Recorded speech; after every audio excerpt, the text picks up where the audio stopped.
नमस्कार, स्वागत है आप सभी का। आप देख रहे हैं एनएमएफ न्यूज। आपके साथ मैं हूं नम्रता चौधरी। बिहार में विधानसभा चुनाव होने हैं और उससे पहले एनडीए और इंडिया गठबंधन के बीच साख और नाक का सवाल बने हुए हैं ये चुनाव, और इसीलिए तमाम राजनीतिक दल अपने अपने स्टार प्रचारकों को बिहार के चुनावी रण में उतार रही हैं।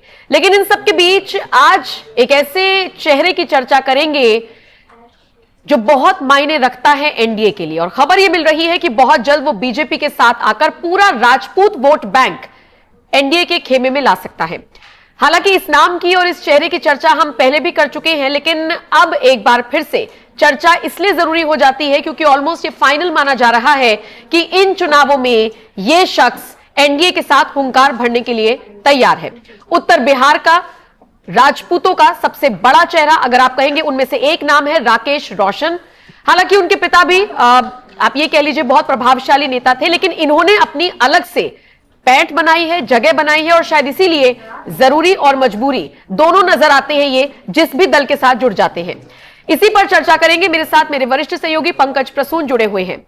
पंकज जी, जब जब हम बिहार का जिक्र करते हैं, बिहार के चुनावों का जिक्र करते हैं, तो जाति पर बात होना, जातीय समीकरण पर बात होना मतलब लाजमी सा लगता है, ये नहीं निकल सकता है। अब एक ऐसे चेहरे को एनडीए अपने साथ ला रहा है जिसने 2020 में एलजेपी के टिकट से चुनाव लड़ा था, तो 25,000 वोट अपने खेमे में कर लिए थे। इनका प्रभाव उसी सीट पर है जहां से तेजस्वी यादव ताल ठोकते हुए नजर आते हैं, यानी कि राघोपुर सीट। अब बताइए जरा क्या इंपैक्ट पड़ेगा, और इंपैक्ट पर आप जाए उससे पहले बताइए कितना जरूरी है ये चेहरा बिहार की राजनीति के पर्पस से। आपने शुरुआत ही बहुत बढ़िया किया, बेहतरीन, कि बिहार की सियासत को बदल देगा। वो मैं इसलिए बता रहा हूं कि राघोपुर वो विधानसभा क्षेत्र है जहां से तेजस्वी यादव चुनाव लड़ते हैं, और पिछले विधानसभा चुनाव में तेजस्वी यादव की हार हो जाती अगर राकेश रोशन नहीं लड़ रहे होते तो। तेजस्वी यादव जो जीते थे वो 13,000 वोट से जीते थे, और लाया कितना वोट राकेश रोशन ने? वो एलजेपी चिराग पासवान की सीट से लड़ते हुए 25,000 वोट। दूसरे नंबर पे जो एनडीए के उम्मीदवार थे वो थे सतीश यादव जी।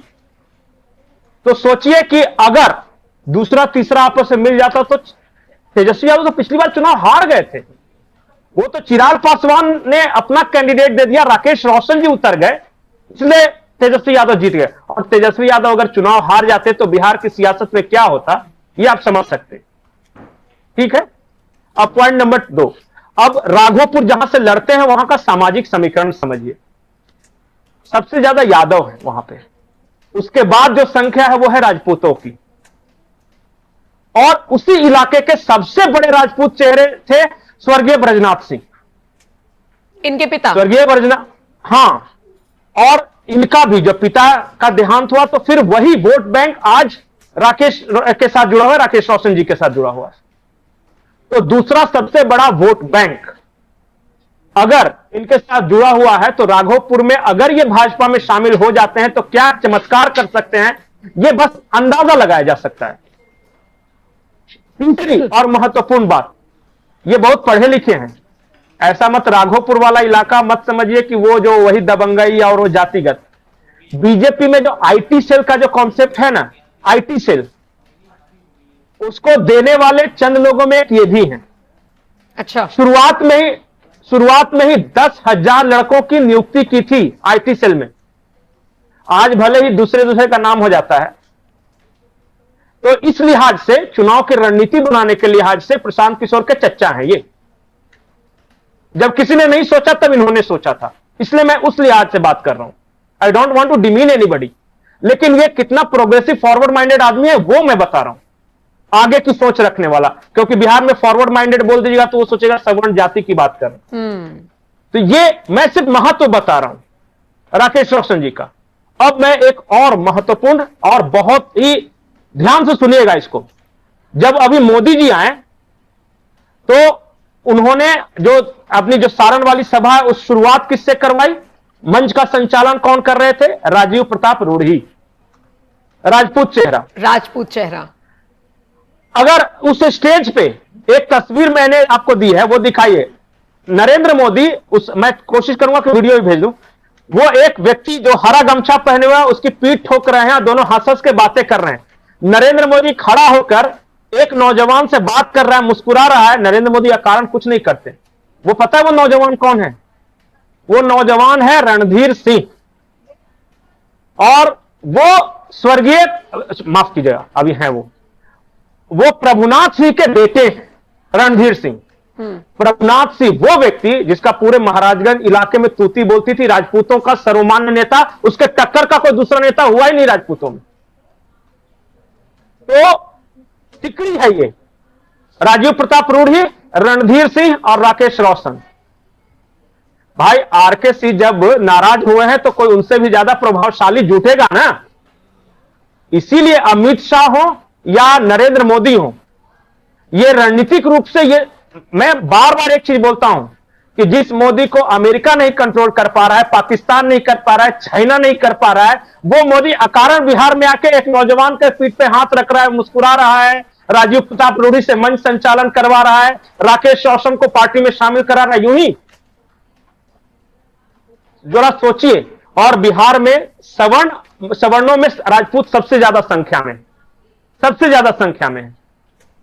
अगर अलग अलग इंडिविजुअल जातियों की बात करें तो यादव और मुस्लिम के बाद तीसरे राजपूत हैं।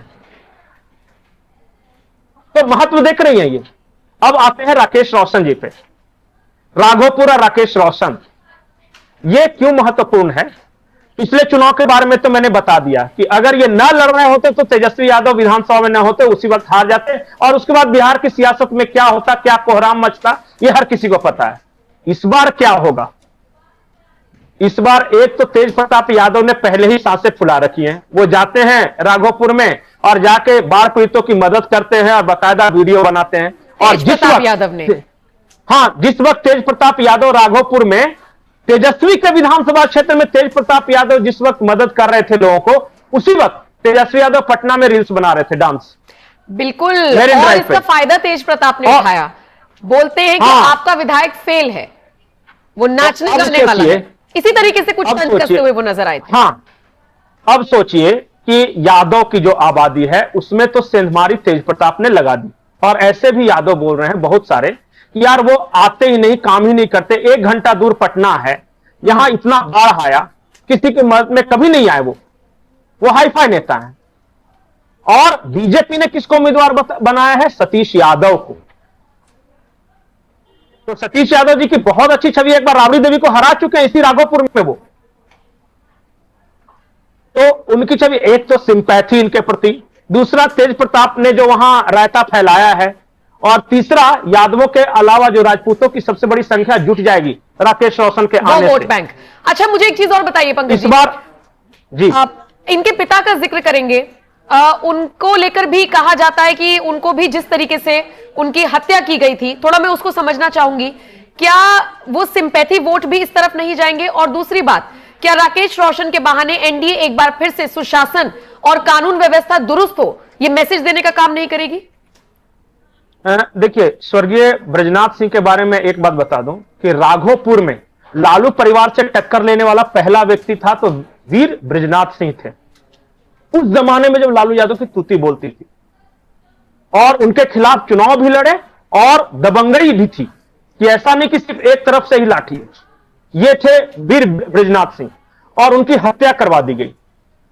हत्या ऐसे हुई कि कहा यह जा रहा था कि पटना में एक जोड़ा पुल है, उस वक्त AK-47 का इस्तेमाल किया गया था इनको मारने बात कर रहे हैं आप? ये मुझे लगता है कि लालू यादव नहीं, राबड़ी देवी का शासन था उस वक्त ओके, बिहार में। अब सोचिए कि जिस व्यक्ति को साध न सके से रास्ते से हटाने के लिए जब इतनी बड़ी बड़ी शक्तियां लगी है तो उसका कुछ तो आधार होगा। और आधार देश की मैं बात करूं, अरे उस वक्त चिराग पासवान की पार्टी क्या होता है, एक तरह से निर्दलीय थे।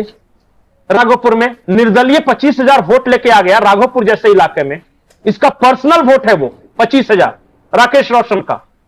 और अभी मैं एक और चुनाव बता रहा हूं, वहां एक स्नातक स्तरीय चुनाव होता है जो जिसमें सिर्फ ग्रेजुएट लोग वोट दे सकते हैं। पूरा एनडीए 5 दल मिलके जब ताकत लगाए तो 10,000 वोट लाए। ये निर्दलीय लड़ रहे थे, अकेले 4,000 वोट सिर्फ इनका अपना था। समझ रहे हैं? और वो पढ़े लिखे लोगों में, मैं वो बात ही नहीं कर रहा, मैं दूसरे की बात ही नहीं कर रहा हूं। ये है तो क्या आपको, अब आप बताइए, क्या ऐसे व्यक्ति को अगर बीजेपी में शामिल होते हैं तो फायदा होगा या नहीं होगा उस इलाके में? बिल्कुल उस फायदा इलाके में होगा, लेकिन एक कहावत तो है कि देर आए दुरुस्त आए, लेकिन इतनी देर क्यों कर दी आते आते? 2020 में तो उनकी वैल्यू समझ में आ ही गई थी ना, इतनी देर क्यों कर दी? नहीं, और जितना मैं नहीं, समझ नहीं, पा रही हूं, जितनी अहमियत इस आदमी की है, उसको मानकर आप चलिए कि संक्षेप में अगर मैं कहूं तो एक नई पटकथा लिखी जा रही है बिहार की सियासत में, तो फिर देर क्यों कर दी आने में? नहीं, देर इसलिए हुई कि देखिए, शुरुआत में जो दलों के बीच जो गठबंधन होना था ना, सीट शेयरिंग वगैरह, उससे लेके कंफ्यूजन, कौन रहेगा कौन नहीं रहेगा, किसको कौन सी सीट मिलेगी। अगर राघोपुर की सीट अगर चिराग पासवान के खाते में जाती तो उम्मीदवार राकेश रोशन होते, बीजेपी के खाते में गई तो सतीश यादव हुए। तो ये वेट कर रहे थे कि शायद किसके खाते में कौन जाएगा, नहीं पता है ना। अब जब ये आए तो फिर महत्व तो इनका है। पिछली बार की तरह एनडीए के रणनीतिकारों ने सोचा कि अगर राकेश को हम छोड़ते हैं, राकेश रोशन को, तो फिर से तेजस्वी जीत जाएंगे। तो क्यों ना, 3 अगर फोर्स हैं किसी विधानसभा में और तीनों बराबरी के फोर्स हैं, तो 2 फोर्स को आपस में मिला दिया जाए तो वो तीसरे से ज्यादा हो जाएंगे। इसीलिए अब ये बात चली है। और ऐसे विचारधारा से ये शुद्ध रूप से राष्ट्रवादी हिंदुत्व वाले विचारधारा के बीजेपी माइंडेड ही आदमी है ये। और मैं तो ये आपको एक उदाहरण समझा दिया, जिस वक्त लालू राज के खिलाफ ब्रजनाथ सिंह लड़ रहे थे तो किस माइंड का आदमी होगा वो तो समझ ही रहे हैं ना। जंगल राज के खिलाफ पहली बार हुंकार भरी, वो भी लालू के गृह क्षेत्र में जाके, राघोपुर में जाके। जब बिहार में लालू के डर से पूरे बिहार में कोई नहीं बोलता था तो उनके गृह विधानसभा क्षेत्र में चले गए। और उसी पद चिन्हों पर चल रहे हैं राकेश रोशन। देखने वाली बात यह होगी एनडीए को कितना फायदा पहुंचाएंगे जब इस तरफ आएंगे, कैसे राजपूत वोट बैंक को साधेंगे और बिहार की सियासत में एक नई पटकथा लिखेंगे, जैसा कि मैंने पहले भी कहा। आखिरी लाइन में बोल रहा हूं, बड़ा इंटरेस्टिंग है, इसको रिकॉर्ड में ध्यान से रखिएगा। राघोपुर इस बार तेजस्वी यादव के लिए बहुत कठिन चढ़ाई होने वाली है। बहुत कठिन, बिल्कुल। मैं ये नहीं कह रहा हूं कि हार ही जाएंगे, पर हार भी सकते हैं, याद रखिएगा इस बात को। ठीक है, इसी के साथ इस वीडियो में फिलहाल इतना ही। दर्शकों के ऊपर इस वीडियो को छोड़कर जा रही हूं। आप इस वीडियो पर क्या राय रखते हैं? क्या आपकी सहमति है जितनी बातें पंकज जी ने बताई है, या फिर हमने राकेश रोशन को लेकर जो बातें की हैं, कितने आप सहमत हैं कमेंट सेक्शन में बताइएगा। और बाकी अपडेट्स के लिए भी आपको बने रहना है एनएमएफ न्यूज के साथ।